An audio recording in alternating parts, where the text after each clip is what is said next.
नमस्कार, आप देख रहे हैं लोकलेंस न्यूज बुलेटिन। मैं हूं आपके साथ कृतिका पाठक। सबसे पहले नजर डालते हैं आज की प्रमुख सुर्खियों पर। अल्मोड़ा कोसी नदी में नहाते समय युवक की डूबने से मौत। दोस्तों के साथ गया था नदी, बचाने की कोशिश रही नाकाम।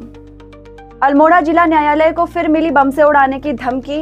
ईमेल में RDX से उड़ाने की चेतावनी, मचा हड़कंप। राष्ट्रीय पैरालॉन बाल स्पर्धा में दम दिखाएगी बागेश्वर की रजनी। राज्य स्तरीय ट्रायल में शानदार प्रदर्शन कर बनाई जगह। अल्मोड़ा में फिर जगमगाएंगी बंद पड़ी सोलर स्ट्रीट लाइटें। 40 लाख से पहले चरण में 600 लाइटें सुधरेंगी, अंधेरी गलियों को मिलेगी रोशनी। बागेश्वर कांडा के बालिका इंटर कॉलेज में घट रही छात्राओं की संख्या। 5 साल में 255 से सिमटकर 178 रह गई छात्राएं। अल्मोड़ा सोबन सिंह जीना विश्वविद्यालय में गलत प्रश्नों से निरस्त हुई परीक्षा। दोबारा एग्जाम में भी छात्राओं ने किया बहिष्कार। 58 में से केवल 16 विद्यार्थियों ने दी पुनः परीक्षा। अल्मोड़ा के पनवानौला क्षेत्र में जंगलों में लगी भीषण आग। धधकते वन से बड़ी चिंता। कुमाऊनी लोक संगीत को बड़ा झटका। प्रसिद्ध गायक दीवान सिंह कनवाल का निधन। भराड़ीसैन विधानसभा में हंगामा। 4 अध्यादेश और 11 विधेयक पेश। स्पीकर विपक्ष में तीखी बहस। UN में भारत का पाकिस्तान पर तीखा प्रहार। अफगानिस्तान के समर्थन में उठाई आवाज।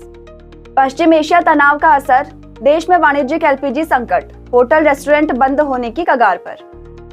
जंग का अंत अब अमेरिका नहीं तय करेगा। IRGC की चेतावनी से पश्चिम एशिया में बड़ा तनाव। अमेरिकी F-35 की ताकत पर चीन की नजर। सप्लाई चेन से क्षमता कमजोर करने की रणनीति। सेमीफाइनल की दहलीज पर भारत। वेल्स के खिलाफ ड्रॉ भी दिला सकता है जगह। T20 विश्व कप फाइनल में छाए अभिषेक शर्मा। पाकिस्तानी दिग्गज भी बोले, हमारे पास भी होते ऐसे खिलाड़ी। अब खबरें विस्तार से। अल्मोड़ा के सोमेश्वर में कोसी नदी में नहाते समय 20 वर्षीय गोकुल नेगी की डूबने से मौत हो गई। वह अपने 3 दोस्तों के साथ निर्दलनिया पुल के पास नहाने गया था। गहरे पानी में जाने से वह डूब गया। स्थानीय लोगों ने उसे बाहर निकालकर अस्पताल पहुंचाया, जहां डॉक्टरों ने उसे मृत घोषित कर दिया। अल्मोड़ा जिला न्यायालय को एक बार फिर से बम से उड़ाने की धमकी मिली है। सोमवार को न्यायालय की आधिकारिक ईमेल ID पर भेजे गए धमकी भरे ईमेल में कोर्ट परिसर को RDX से उड़ाने की धमकी लिखी गई थी। सूचना मिलते ही न्यायालय प्रशासन में हड़कंप मच गया और परिसर में अफरा तफरी का माहौल बन गया। इसके बाद सुरक्षा एजेंसियां अलर्ट हो गई और पूरे परिसर में सघन जांच अभियान चलाया गया। बागेश्वर जिले के बिलखेत गांव की प्रतिभावान पैरा खिलाड़ी रजनी धपोला ने एक बार फिर अपनी प्रतिभा का लोहा मनवाया है। हल्द्वानी के मिनी स्टेडियम में आयोजित राज्य स्तरीय चयन ट्रायल में शानदार प्रदर्शन करते हुए उन्होंने आगामी राष्ट्रीय पैरालॉन बाल चैंपियनशिप के लिए अपनी जगह पक्की कर ली। अल्मोड़ा जिले में शोपीस बनी 4000 से अधिक सोलर स्ट्रीट लाइटों को फिर से चालू करने की तैयारी शुरू हो गई है। उत्तराखंड अक्षय ऊर्जा विकास अभिकरण जिला योजना के तहत पहले चरण में 40 लाख रुपए की लागत से 600 खराब स्ट्रीट लाइटों का सुधारीकरण करेगा। इसके बाद अंधेरी गलियों और रास्तों में फिर से दूधिया रोशनी फैलेगी, जिससे लोगों की आवाजाही आसान हो जाएगी और रात के समय वन्यजीवों की आबादी वाले क्षेत्रों में आने की घटनाओं में भी कमी आने की उम्मीद है। बागेश्वर जिले के सरकारी विद्यालयों में छात्र संख्या हर साल घटती जा रही है। कहीं शिक्षकों की कमी तो कहीं संसाधनों के अभाव के कारण कक्षाएं खाली होती जा रही हैं। कांडा तहसील क्षेत्र का एकमात्र बालिका इंटर कॉलेज भी इससे अछूता नहीं है। पिछले 5 वर्षों में विद्यालय में छात्राओं की संख्या 255 से घटकर 178 रह गई है, जिससे शिक्षा व्यवस्था को लेकर चिंता बढ़ने लगी है। अल्मोड़ा के सोबन सिंह जीना विश्वविद्यालय परिसर में 16 जनवरी को आयोजित BBA प्रथम सेमेस्टर के जनरल इंग्लिश पेपर में कम्युनिकेशन विषय से प्रश्न पूछे जाने पर कई छात्र भड़क गए और परीक्षा छोड़ दी थी। छात्रों ने दोबारा परीक्षा कराने या सभी को उत्तीर्ण करने की मांग को लेकर कुलपति को ज्ञापन दिया। इसके बाद विश्वविद्यालय प्रशासन ने छात्र हित में परीक्षा निरस्त कर पुनः आयोजित करवाई, लेकिन 58 पंजीकृत विद्यार्थियों में से केवल 16 छात्रों ने ही दोबारा परीक्षा में हिस्सा लिया। उत्तराखंड में जंगलों में लगी आग थमने का नाम नहीं ले रही है।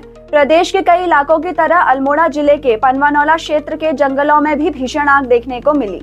जंगल में लगी आग तेजी से फैलती नजर आई, जिससे आसपास के क्षेत्र में धुआं और गर्मी बढ़ गई।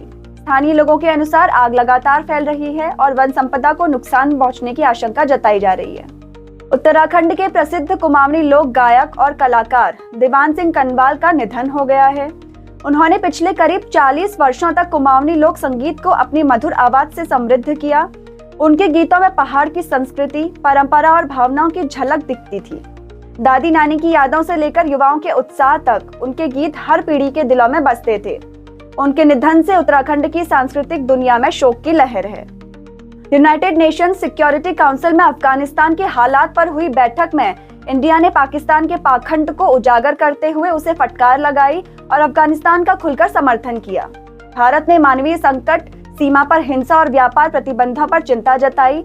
साथ ही अफगान व्यापार पर रोक और हवाई हमलों का मुद्दा उठाते हुए कहा कि अफगान जनता के समर्थन में नई दिल्ली अडिग है, लेकिन क्षेत्र में अस्थिरता फैलाने वाली गतिविधियां स्वीकार नहीं हैं। पश्चिम एशिया में जारी युद्ध और बढ़ते तनाव का असर अब भारत के रोजमर्रा के जीवन पर भी दिखाई देने लगा है। दिल्ली, वेस्ट बंगाल, कर्नाटका, महाराष्ट्र और उड़ीसा समेत कई राज्यों में वाणिज्यिक एलपीजी सिलेंडरों की भारी कमी हो गई है। इससे होटल और रेस्टोरेंट के संचालन पर गंभीर संकट खड़ा हो गया है। उद्योग संगठनों का कहना है कि यदि जल्द आपूर्ति सामान्य नहीं हुई तो मुंबई, चेन्नई, बेंगलुरु और कोलकाता सहित कई बड़े शहरों में अगले 1-2 दिनों में बड़ी संख्या में होटल, रेस्टोरेंट बंद करने की नौबत आ सकती है। इससे हजारों कर्मचारियों की नौकरियों पर भी संकट मंडरा सकता है। पश्चिम एशिया में बढ़ते तनाव के बीच इस्लामिक रिवॉल्यूशनरी गार्ड कॉर्प्स ने बड़ा बयान दिया है। IRGC के प्रवक्ता अली मोहम्मद नैनी ने कहा कि इस युद्ध का अंत कब होगा यह फैसला ईरान करेगा, न कि यूनाइटेड स्टेट्स। उन्होंने चेतावनी दी कि अगर हमले जारी रहे तो ईरान क्षेत्र में ऊर्जा आपूर्ति को प्रभावित कर सकता है और दुश्मनों को इसकी भारी कीमत चुकानी पड़ेगी। यह बयान डोनाल्ड ट्रंप के उस दावे के बाद आया जिसमें उन्होंने कहा था कि ईरान के साथ युद्ध जल्द खत्म हो सकता है। वैश्विक तनाव और ईरान से जुड़े हालिया घटनाक्रमों के बीच चाइना ने यूनाइटेड स्टेट्स के अत्याधुनिक F-35 लाइटनिंग फाइटर जेट की क्षमता प्रभावित करने की रणनीति तैयार की है। रिपोर्ट के मुताबिक चीन उन अहम कच्चे संसाधनों और तकनीकी सप्लाई चेन पर पकड़ मजबूत करने पर ध्यान दे रहा है जिनके बिना आधुनिक सैन्य उपकरणों का निर्माण मुश्किल हो जाता है। माना जा रहा है कि इस रणनीति के जरिए चीन बिना गोली चलाए भविष्य में अमेरिकी जेट की क्षमता और उत्पादन को प्रभावित कर सकता है। India women's national field hockey team बुधवार को Wales women's national field hockey team के खिलाफ मुकाबले में कम से कम ड्रॉ हासिल कर women's hockey world cup 2026 qualifiers के सेमीफाइनल में जगह बनाने की कोशिश करेगी। पूल बी में भारत 2 मैचों में 4 अंकों के साथ शीर्ष पर है, जबकि Scotland women's national field hockey team के भी 4 अंक हैं, लेकिन वह गोल अंतर में भारत से पीछे है।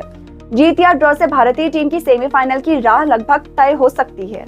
T20 विश्व कप 2026 के फाइनल में शानदार प्रदर्शन करने वाले भारतीय बल्लेबाज अभिषेक शर्मा की हर जगह तारीफ हो रही है।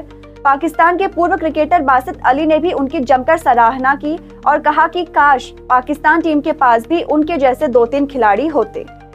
इसी के साथ आज का बुलेटिन समाप्त होता है। आप देखते रहिए लोकलेंस न्यूज। नमस्कार।